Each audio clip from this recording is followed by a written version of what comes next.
کہ آپ ان لوگوں کو لے کے آ رہے ہیں, انہوں نے ٹیکس چوری نہیں کی, انہوں نے ملک کو دونوں ہاتھوں سے لوٹا ہے, آپ نے ان کو اوپر بٹھا دیے لا کے.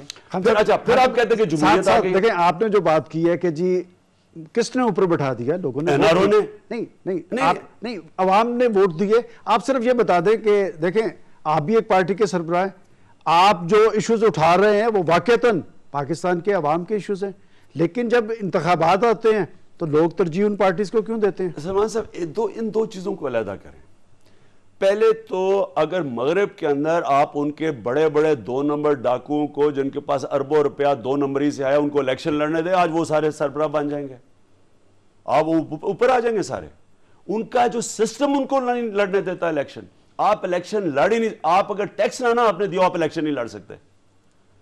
اب دیکھیں میاں نواز شریف کا 5,000 روپیہ ٹیکس آیا, آپ میاں نواز شریف الیکشن لڑ کے دکھا دیں باہر اسی چیز کے اوپر, یا آپ نے پیسہ باہر رکھا ہوا ہے اور آپ یہی نہیں بتا سکتے پیسہ باہر کیسے. خان صاحب اب ایک پازیٹیو ڈیولپمنٹ تو اس ملک کے اندر ہوئی ہے کہ آپ لوگوں کی, نون کی, وکلا کی, سول سوسائٹی کی, میڈیا کی وجہ سے پاکستان میں عدلیہ تو آزاد اور خود مختار ہوئی ہے. اب معاملات اس حوالے سے تو آگے بڑھیں گے.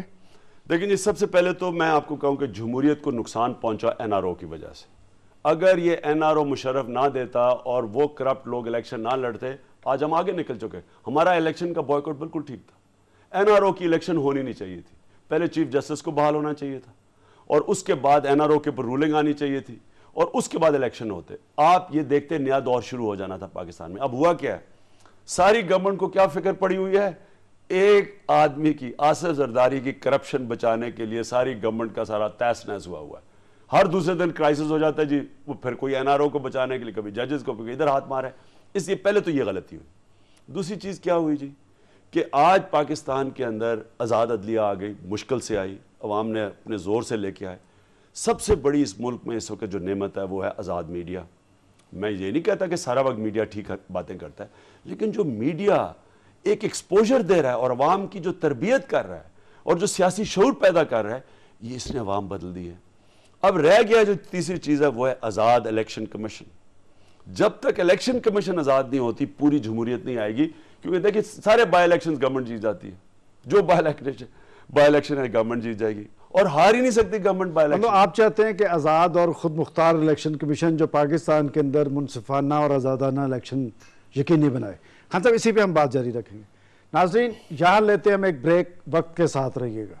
ویلکم بیک ناظرین. بریک پہ جانے سے پہلے بات ہو رہی تھی آزاد عدلیہ, فعال میڈیا اور آزاد اور خود مختار الیکشن کمیشن کے قیام پر. جی خان صاحب. دیکھیں جی ہندوستان میں پچھلے 20 سال سے جو الیکشن ہوا ہے اپوزیشن تسلیم کر لیتی ہے رزلٹ. 45 سے 50 کروڑ لوگ الیکشن میں ووٹ ڈالنے جاتے ہیں. مشکل سے 1-2 حلقوں کے اندر وہ کہتے ہیں جی دھاندلی ہوئی ہے, سب تسلیم کر لیتے ہیں. پاکستان میں سوائے 1970 کی الیکشن میں آپ مجھے کوئی الیکشن بتا دیں جو لوگوں نے کہا وہ دھاندلی نہ ہوئی ہو. پچھلی الیکشن میں بھی پری پول ریگنگ کھلے عام ہو رہی تھی, کیونکہ الیکشن کمیشن آزاد نہیں ہے. ابھی بائی الیکشنز جو ہوئی ہیں, گلگت بلتستان کی الیکشن دیکھ لیں, ساری پارٹیز, سرکاری پارٹیز نے کہا کہ دھاندلی ہوئی ہے, سوائے پیپلز پارٹی جو جیتی ہے, جتنی ہاری سب نے کہا. وہ تو ہماری تاریخ ہے نا, ہارنے والا یہی کہتا ہے. اس کی وجہ ہے کیونکہ امپائر نیوٹرل نہیں ہے.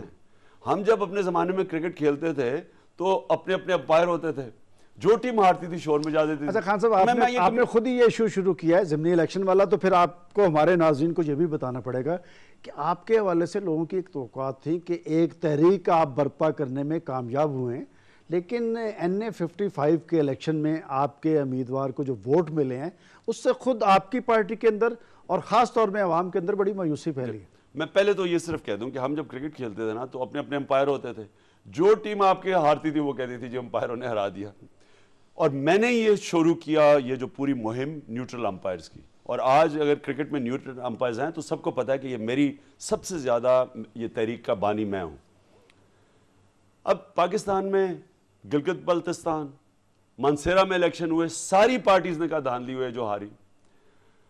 سوات میں الیکشن ہوا, ساری پارٹیز الیکشن کمیشن کے پاس گئی, دھاندلی ہوئی.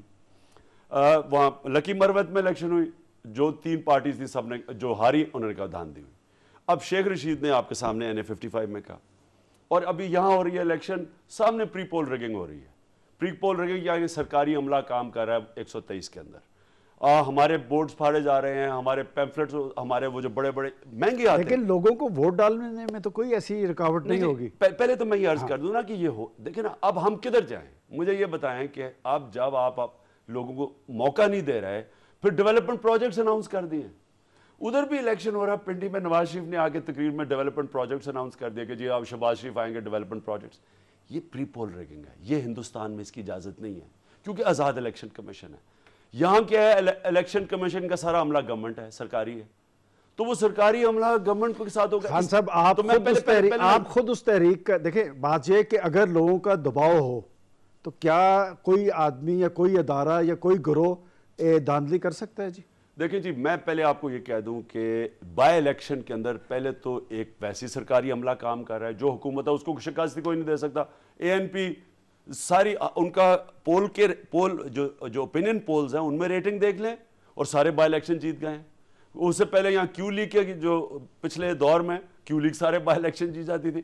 اس میں کچھ تو ہوگا کہ گورنمنٹ اتنا اچھا, آج لوگ مر گئے ہیں, مہنگائی, بے روزگاری. آپ الیکشن کمیشن کی بات کر رہے ہیں, بتائیں کون رکاوٹ کون ہے اس میں؟ پہلے تو جی الیکشن کمیشن, اگر ہم ہندوستان سے ایک ہی سبق لے لیں, ان کی کم از کم اور وہ بڑا زبردست کام ان کے الیکشن کمیشن نے 20 سال پہلے سیشان تھا, زبردست کام کیا, تو ان سے کم از کم یہ سیکھ لیں کہ کیوں نہیں وہاں شور مچتا, وہاں کیوں نہیں, ہمارے ساتھ ہی آزاد ہوئے تھے نا, وہ آرام سے تسلیم کر لیتے ہیں رضا. الیکشن کمیشن کی اپنا سیکٹریٹ ہے, اپنا عملہ ہے, پرماننٹ الیکشن سیکٹریٹ ہے. کوئی ان کے پیسہ اگر زیادہ خرچ کریں, سرکاری پرائم منسٹر ہل نہیں سکتا, جیسے الیکشن اناؤنس ہوتے ہیں سرکاری خرچہ نہیں کر سکتا. وہاں جا کے یوسف رضا نے گلگت بلتستان میں پہلے سرکاری خرچے پہ جا کے پروجیکٹس اناؤنس کر دیے. یہ ساری ریگنگ ہے, یہ لیول پلینگ فیلڈ نہیں ہے. تو پہلے تو میں یہ کہوں گا کہ یہ الیکشن کمیشن آزاد ہونی چاہیے, اور یہ اگلی مہم چلنی چاہیے پاکستان. اب آ گیا اپنا NA-55 کا بڑا مایوس کن رزلٹ تھا. ہم زیادہ بہتر سمجھ رہے تھے, ہماری ممبرشپ اس سے زیادہ تھی, رزلٹ کم آیا. اس کا ہم نے بڑا زبردست, دیکھیں شکست جب ہوتی ہے دو چیزیں ہوتی ہیں. شکست سے یا تو آپ ہار مان جائیں اور ڈیمورلائز ہو جائیں, یا آپ اسے سبق سیکھیں.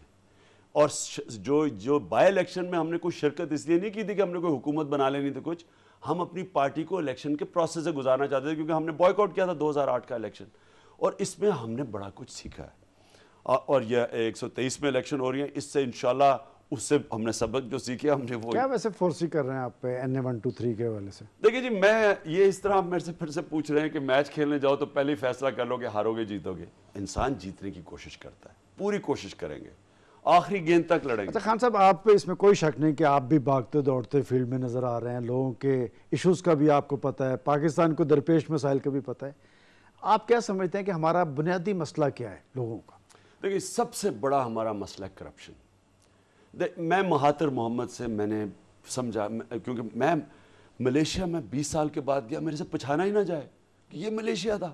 ملیشیا کے شہزادے ہمارے ساتھ HSM میں پڑھا کرتے تھے, وہ یہاں سے پاکستان کو پتہ نہیں کیا سمجھتے تھے جب وہ آتے تھے. میں جب اسکول میں تھا میں حیران, میں مہاتر سے جب میٹنگ کی تو انہوں نے جو سب سے بڑی بات یہ کہی, انہوں نے کہا دیکھو عمران, اگر ٹاپ لیول کی کرپشن آپ کنٹرول کر لیں, کرپشن آپ کو تنگ نہیں کرے گی.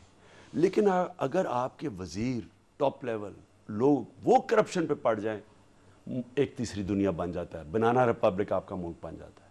یہی پاکستان کا مین ایشو ہے. نہ یہاں کی لیڈرشپ ٹیکس دیکھتی ہے, نہ یہاں کی لیڈرشپ اپنا پیسہ پاکستان میں رکھتی ہے, نہ یہاں